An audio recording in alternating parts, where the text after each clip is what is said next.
Deputy commissioner Vehari خضر اقبال چودھری نے آدھی رات کو دیہی مرکز صحت کرم پور لڈن اور DHQ ہسپتال میں طبی سہولیات کی فراہمی کو چیک کیا۔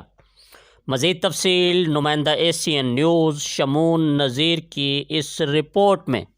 جی بالکل، ڈپٹی کمشنر وہاڑی محمد خضر افضال چودھری کا آدھی رات دیہی مرکز صحت اور DHQ ہسپتال کا وزٹ دیہی مرکز صحت شرف کرمپور لڈن اور DHQ ہسپتال میں طبی سہولیات کی فراہمی کو چیک کیا۔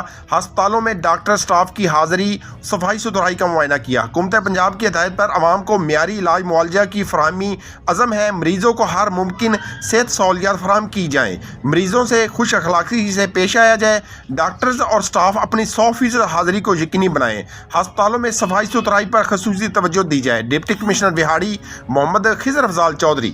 جی مزید خبروں اور اپڈیٹ سے باخبر رہنے کے لیے دیکھتے رہیے ACN نیوز HD۔